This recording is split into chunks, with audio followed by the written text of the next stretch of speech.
Olá, amados aqui da Sala de Justiça. Sejam todos muito bem-vindos.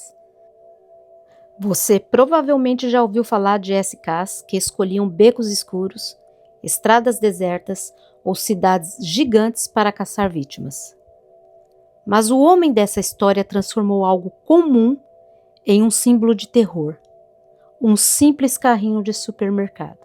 Sim, acreditem se quiser, mas um simples carrinho de supermercado. E em 2021, o nome de Anthony Robinson começou a aparecer nos noticiários dos Estados Unidos inteiro depois que corpos de mulheres foram encontrados abandonados dentro de carrinhos de compras, jogados em áreas isoladas do estado da Virgínia. Mas o mais assustador não era apenas a brutalidade dos crimes. Era a sensação de que aquelas mulheres haviam sido esquecidas muito antes de morrer. Algumas lutavam contra vícios, outras estavam sem moradia fixa, outras tentavam recomeçar a vida. E foi exatamente nisso que Anthony enxergou a oportunidade. Hoje, eu vou te contar essa história inteira.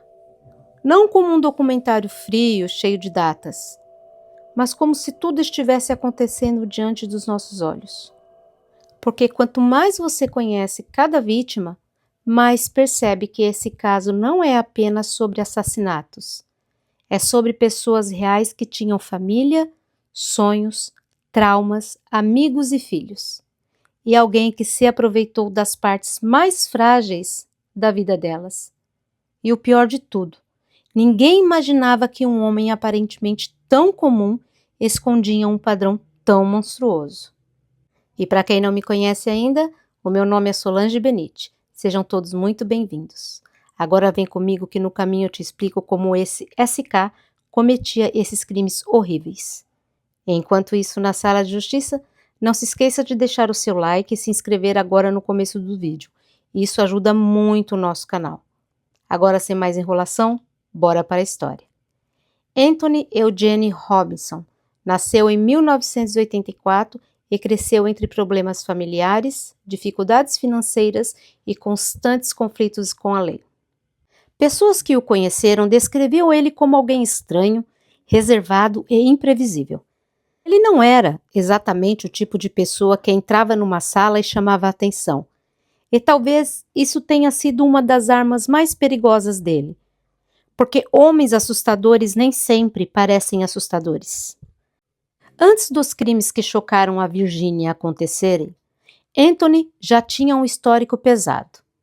Em 2006, ele foi condenado por atacar uma mulher em Washington, D.C.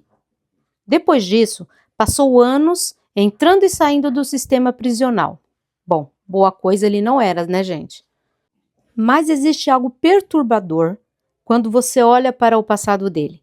Vários sinais já estavam ali: violência, comportamento agressivo, descontrole emocional e uma facilidade absurda para manipular pessoas vulneráveis.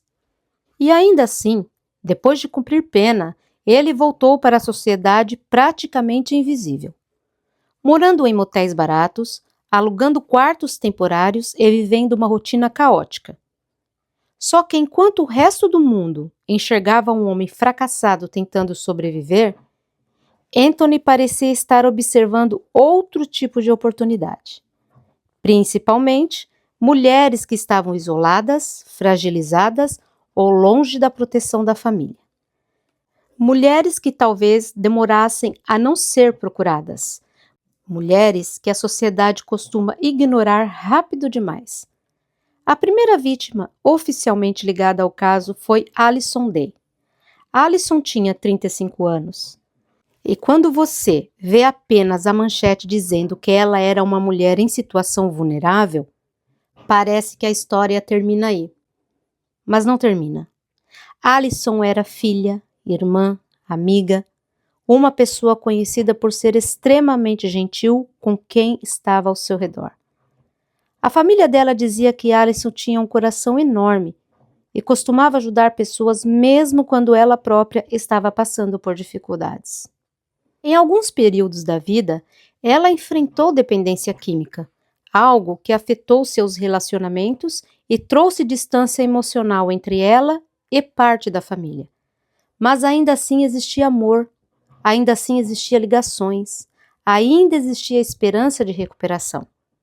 Amigos contavam que Alison tinha momentos em que parecia determinada a mudar completamente de vida. Ela falava sobre conseguir estabilidade, voltar a ter uma rotina e construir laços familiares. Só que, enquanto ela tentava lutar contra os próprios problemas, cruzou o caminho com Anthony Robinson. Em outubro de 2021, Alison desapareceu depois de ser vista entrando em contato com pessoas pela internet. Dias depois, a polícia encontraria restos humanos ligados ao caso. E naquele momento, ninguém imaginava que aquilo era apenas o começo de algo muito maior. Outra vítima foi a Leni Elizabeth Redmond, conhecida também como Beth Redmond. Nunca foi completamente esclarecida pelas autoridades de forma pública e definitiva. Mas os investigadores acreditaram que Anthony a matou dentro de um quarto de motel em Harrisonburg, na Virgínia. Segundo a investigação, Beth foi vista entrando no quarto de Anthony no Hotel Howard Johnson no dia 24 de outubro de 2021. Horas depois, câmeras de segurança registraram Anthony empurrando um carrinho de compras, carregando algo que parecia ser um corpo envolto em lençóis de hotel. Que horror! Os detalhes mais perturbadores vieram depois. O corpo de Beth foi encontrado em um terreno vazio próximo ao motel, e ela estava com as mãos amarradas. Algumas fontes ligadas ao caso afirmaram que ela teria sofrido traumatismo por força bruta, enquanto outras apontavam sinais que sugeriam asfixia, porque havia algo amarrado ao redor do pescoço dela. Porém, amados, os laudos oficiais divulgados posteriormente afirmaram que a causa exata da morte não pôde ser determinada com total certeza devido ao estado do corpo e da decomposição. Ai, que triste, né? Durante os interrogatórios, Anthony tentou negar tudo no começo. Depois, quando os policiais mostraram as imagens às câmeras, ele mudou completamente a versão. Disse que Beth teria tomado uma pílula branca, adormecido e morrido de overdose dentro do quarto. Mas os investigadores não acreditaram nessa história. Exames posteriores mostraram que havia drogas no organismo dela, porém, não em quantidade suficiente para causar a morte. Além disso, o comportamento de Anthony, depois do crime, destruiu a própria versão dele. Em vez de chamar ajuda, ele enrolou o corpo em lençóis, colocou em um carrinho de supermercado e abandonou o cadáver em um terreno isolado. O mais doloroso é imaginar as últimas horas de Beth. Segundo a filha dela, a Leni Redmond, saiu de casa dizendo que iria encontrar um homem chamado Ant, apelido usado por Anthony.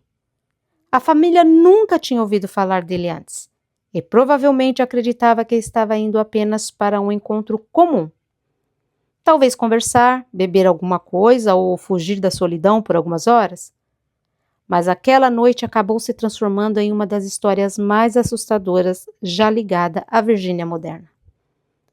Outra mulher que teria a vida destruída pelo encontro com Anthony foi Cheyenne Brown.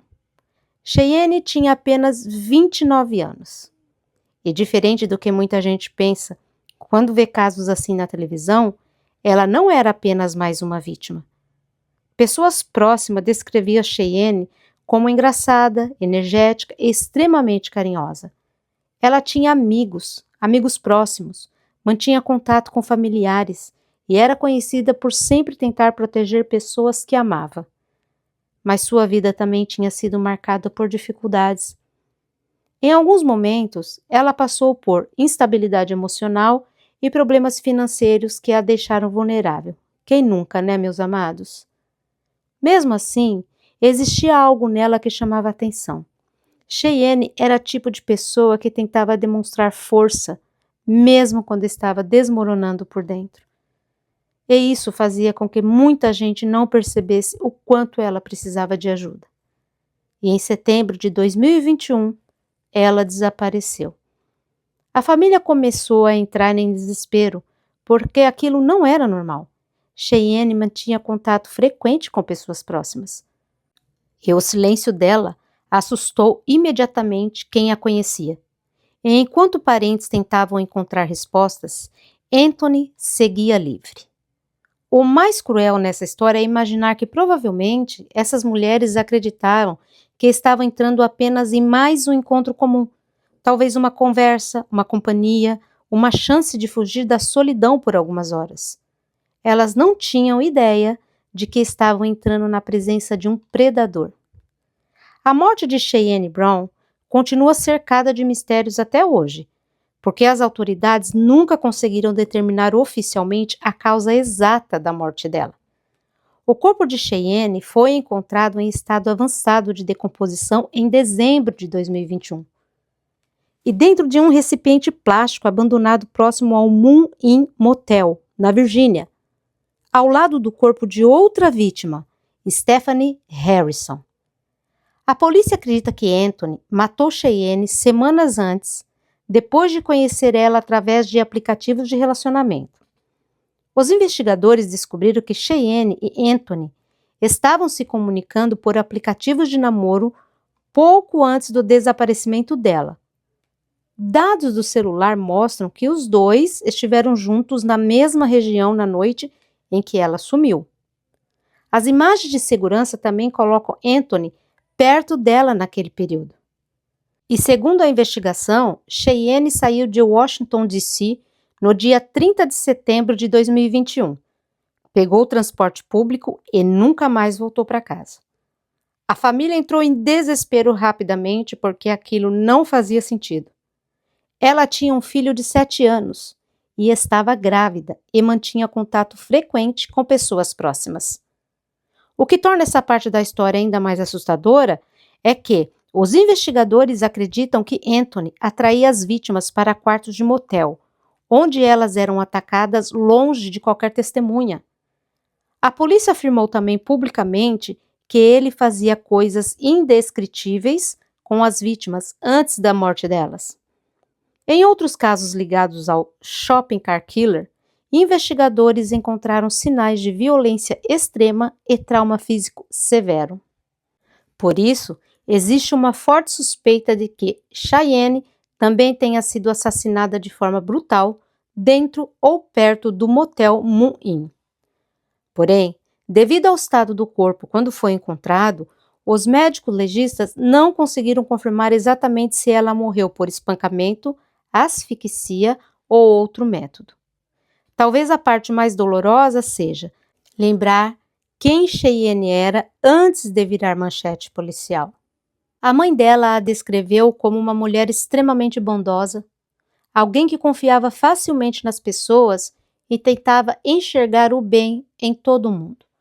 Familiares disseram que ela tinha um coração enorme, e é justamente isso que torna esse caso tão perturbador, porque Anthony parecia escolher exatamente mulheres vulneráveis, mulheres que estavam emocionalmente fragilizadas ou passando por dificuldades, e usava essa confiança contra elas. Agora vamos para a terceira vítima, identificada como Stephanie Harrison. Stephanie tinha 48 anos e era mãe.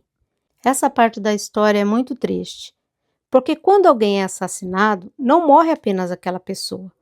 Morre uma família inteira que muda para sempre. Stephanie era conhecida entre amigos como alguém extremamente sociável. Gostava de conversar, de rir e tinha uma personalidade forte. Pessoas próximas diziam que ela enfrentava altos e baixos constantes na vida, principalmente relacionados à estabilidade financeira. Mas também dizia algo importante. Stephanie nunca deixou de amar a família. Mesmo nos momentos mais difíceis, ela tentava manter contato e preservar relacionamentos. O desaparecimento dela deixou um sentimento estranho imediatamente. Amigos começaram a publicar mensagens nas redes sociais perguntando se alguém tinha notícias. Parentes ligavam desesperados. E enquanto isso acontecia, e investigadores começavam a perceber um padrão assustador surgindo. Mulheres vulneráveis, contato recente com Anthony Robinson e desaparecimentos próximos um dos outros. E então, surgiu um detalhe que chocaria o país inteiro. Os corpos estavam sendo descartados em carrinhos de supermercados. Foi nesse momento que a imprensa criou o apelido que transformaria Anthony em manchete nacional: Shopping Cart Killer. Um nome macabro que parecia saído de um filme de terror, mas era completamente real. A morte de Stephanie Harrison também permanece parcialmente cercada de mistérios, porque os investigadores nunca divulgaram oficialmente um método exato e definitivo usado por Anthony. O corpo dela foi encontrado em dezembro de 2021, próximo ao Moon Inn Motel, em Harrisburg, Virgínia, ao lado do corpo de Cheyenne Brown. Os dois corpos estavam escondidos dentro de grandes recipientes plásticos, abandonados em uma área isolada. O estado de decomposição era tão avançado que os médicos legistas tiveram dificuldades para determinar exatamente como Stephanie morreu. Mas conforme a investigação avançou, a polícia conseguiu montar o quebra-cabeça. Anthony Robinson havia sido visto com Stephanie pouco antes do desaparecimento dela. Informações de celular e registros de motel colocaram ele diretamente ligado aos últimos momentos da vítima. Investigadores acreditavam que Stephanie foi atraída para um quarto de motel, assim como outras mulheres do caso. Lá dentro, segundo a polícia, Anthony teria atacado ela violentamente longe de qualquer testemunha. As autoridades afirmaram em entrevistas que os crimes apresentavam sinais de extrema brutalidade e que Robinson parecia agir de forma cruel e descontrolada. Embora a causa oficial da morte nunca tenha sido confirmada publicamente, os investigadores suspeitam fortemente de violência física severa, possivelmente combinada com estrangulamento ou asfixia, porque outros corpos ligados ao caso apresentavam sinais semelhantes. A polícia também acreditava que Anthony utilizava drogas e manipulação emocional para deixar as vítimas vulneráveis antes dos ataques. E em vários momentos da investigação, os detetives descreveram Robinson como alguém que se aproveitava da confiança das mulheres e da fragilidade emocional delas. O mais devastador nessa parte da história é lembrar quem Stephanie era antes de tudo isso acontecer. Amigos a descreviam como uma mulher sociável, carismática e extremamente humana. Ela enfrentava dificuldades financeiras e períodos complicados na vida pessoal, mas nunca deixou de manter contato com pessoas próximas. Familiares contaram que Stephanie tinha momentos em que parecia determinada a reorganizar completamente a própria vida. E talvez seja exatamente isso que torna o caso tão pesado, porque Anthony parecia enxergar mulheres em momentos vulneráveis como alvos perfeitos. Mulheres cansadas, solitárias ou tentando sobreviver emocionalmente. Stephanie provavelmente acreditava que estava entrando apenas em mais uma conversa comum, sem imaginar que aquelas seriam as últimas horas de vida dela. A quarta vítima, identificada, foi Tonita Smith. Tonita tinha 40 anos e sua família a descrevia como uma mulher extremamente humana, alguém que tentava manter a alegria mesmo carregando problemas pessoais profundos. Pessoas próximas falavam sobre o jeito acolhedor dela, sobre como conseguia conversar facilmente com qualquer pessoa e como gostava de fazer os outros rirem. Mas sua vida também foi marcada por dificuldades emocionais e períodos complicados financeiramente. E isso é algo que conecta praticamente todas as vítimas desse caso. Nenhuma delas estava vivendo um momento estável. Anthony parecia escolher exatamente mulheres que estavam em situações frágeis. Mulheres que talvez estivessem isoladas, cansadas, sem proteção imediata. Quando Tonita desapareceu, familiares perceberam rapidamente que algo estava errado. Ela tinha filhos, pessoas que se importavam com ela, pessoas esperando respostas. Só que enquanto as famílias sofriam sem saber o que estava acontecendo, Anthony continuava andando normalmente pelas ruas. E isso é o que mais assusta quando olhamos para SKs modernos. Eles não vivem escondidos em cavernas ou lugares secretos. Muitas vezes eles passam por nós no supermercado, pegam um ônibus, conversam normalmente, enquanto escondem coisas monstruosas. A morte de Tonita Smith foi uma das partes mais perturbadoras de toda a investigação do caso Anthony Robinson, porque até hoje os investigadores não divulgaram publicamente todos os detalhes exatos sobre o que aconteceu nas últimas horas da vida dela. O corpo de Tonita foi encontrado em janeiro de 2022, dentro de um carrinho de supermercado abandonado próximo a um riacho em Fairfax County, na Virgínia. A cena chocou até policiais experientes. O corpo estava parcialmente queimado, escondido em uma área isolada, como se o assassino estivesse tentando apagar evidências do crime.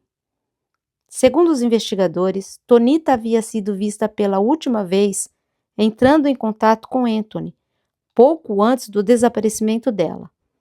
A polícia acredita que ela foi atraída para um encontro, provavelmente em um motel ou local temporário, seguindo o mesmo padrão usado com outras vítimas. Robinson costumava conhecer mulheres vulneráveis por aplicativos, redes sociais ou contatos casuais, ganhando confiança rapidamente antes de isolá-las. Depois disso, as vítimas simplesmente desapareciam. As autoridades nunca confirmaram oficialmente a causa específica da morte de Tonita, porque o estado do corpo dificultou parte da análise forense. Porém, investigadores afirmaram que havia sinais claros de violência extrema. Em entrevista, policiais disseram que Robinson demonstrava comportamento brutal e desumano nos ataques. Existe suspeita de que Tonita tenha sofrido espancamento severo, asfixia ou estrangulamento antes de ser descartada. O fato do corpo ter sido praticamente incendiado levantou outra teoria assustadora. Anthony talvez estivesse tentando destruir provas depois do assassinato. O lado triste dessa história aparece quando familiares começam a falar sobre quem Tonita realmente era. Pessoas próximas descreviam como uma mulher amorosa, divertida e extremamente ligada à família. Ela tinha filhos, amigos próximos e pessoas que se preocupavam profundamente com ela. Mesmo enfrentando dificuldades pessoais e períodos de instabilidade, Tonita ainda tentava manter a esperança na vida. E isso é o que deixa tudo ainda mais cruel, porque Anthony parecia escolher exatamente mulheres que estavam talvez buscando companhia, apoio ou apenas alguém para conversar. Tonita provavelmente acreditou que estava indo encontrar uma pessoa comum, mas, sem saber, ela estava entrando no caminho de um homem que já carregava um padrão assustador de violência escondido atrás de uma aparência aparentemente normal. Conforme investigadores avançavam, começaram a montar uma linha do tempo aterrorizante. Anthony Robinson conhecia mulheres pela internet, principalmente em aplicativos e redes sociais. Depois, ele marcava encontros em motéis ou quartos alugados temporariamente, e em seguida, as vítimas desapareciam. Quando a polícia finalmente conseguiu ligar as evidências, o quebra-cabeça começou a fazer sentido da pior maneira possível. E em dezembro de 2021, investigadores foram até um motel em Harrisburg, na Virgínia. E foi ali, meus amados, que eles encontraram uma cena que mudou completamente o caso. Dentro do quarto ligado a Anthony, havia evidências de violência extrema. Sangue, sinais de luta e indícios que apontaram diretamente para assassinatos.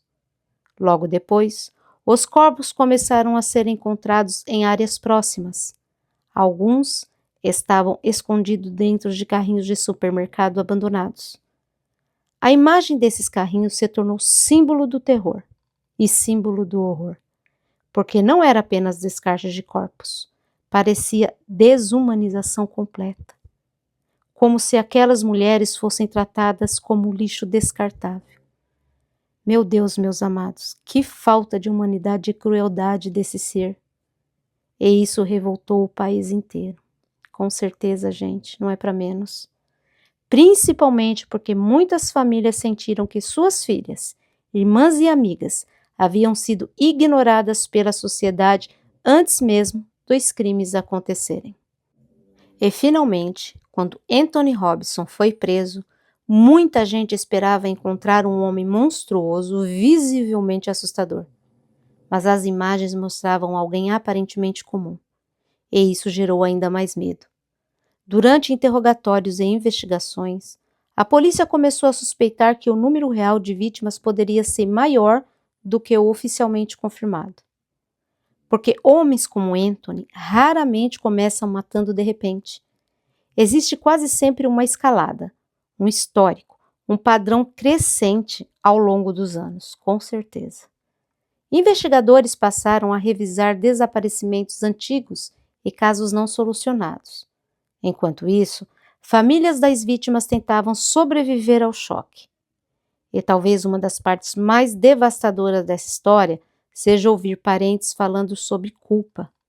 Muitos parentes, meus amados, diziam coisas como: eu deveria ter ligado mais, eu deveria ter insistido, eu deveria ter ajudado.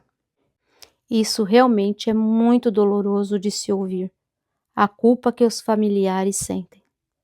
Mas, na verdade, é que o responsável por tudo isso era apenas Anthony Robinson e não a família.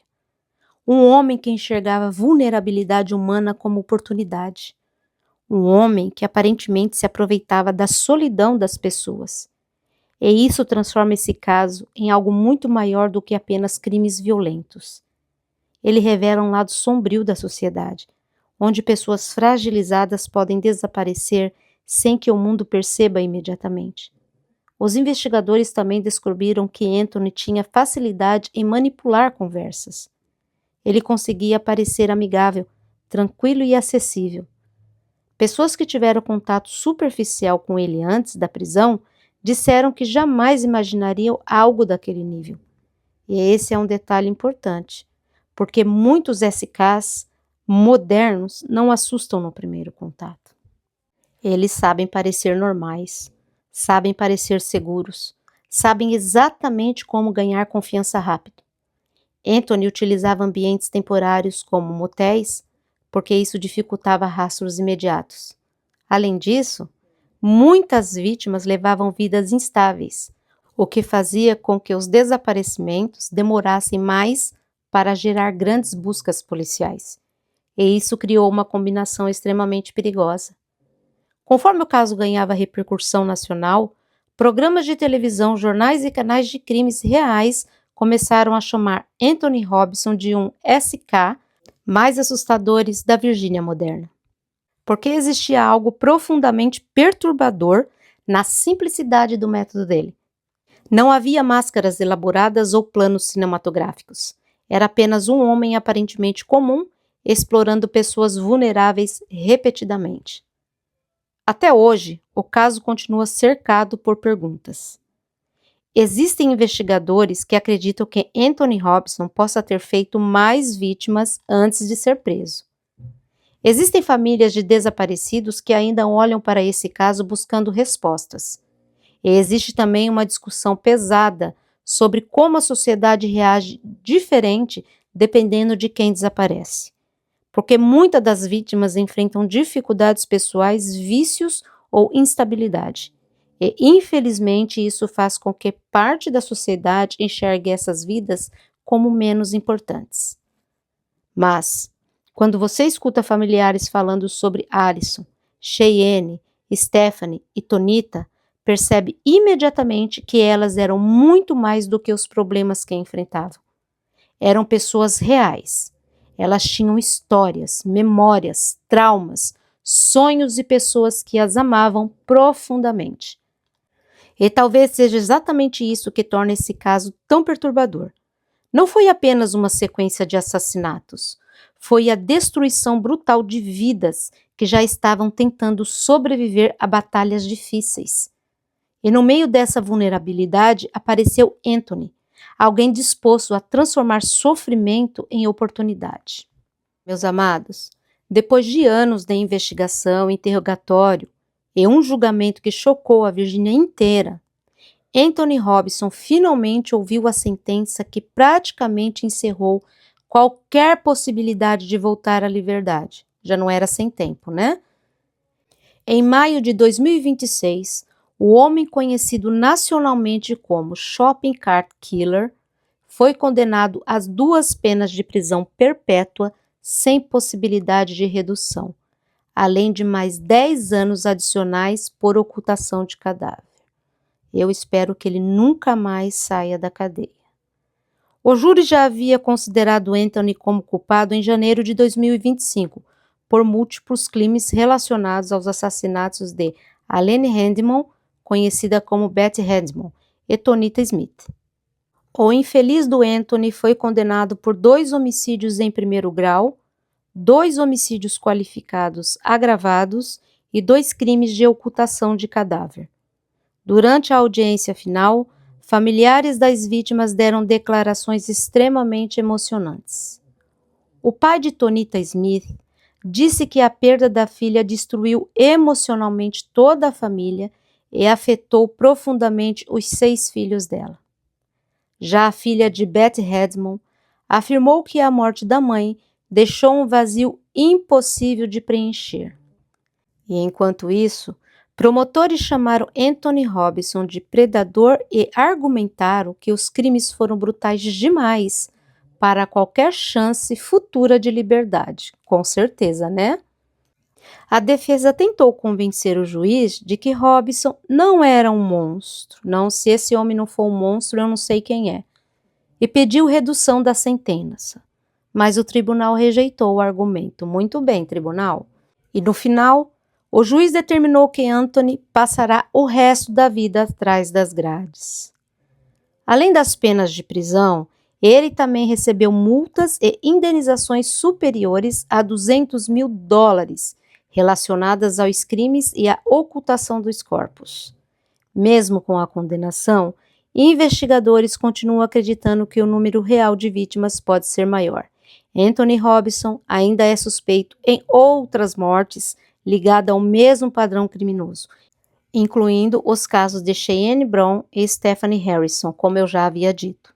Gente, hoje Anthony Robinson aguarda as consequências definitivas da justiça enquanto continua sendo lembrado pelo apelido que chocou os Estados Unidos, Shopping Cart Killer. Mas talvez o mais importante nessa história não seja o assassino, e sim as vítimas. Porque durante muito tempo, SK viraram quase celebridades macabras em programas de TV, enquanto os nomes das vítimas eram esquecidos rapidamente.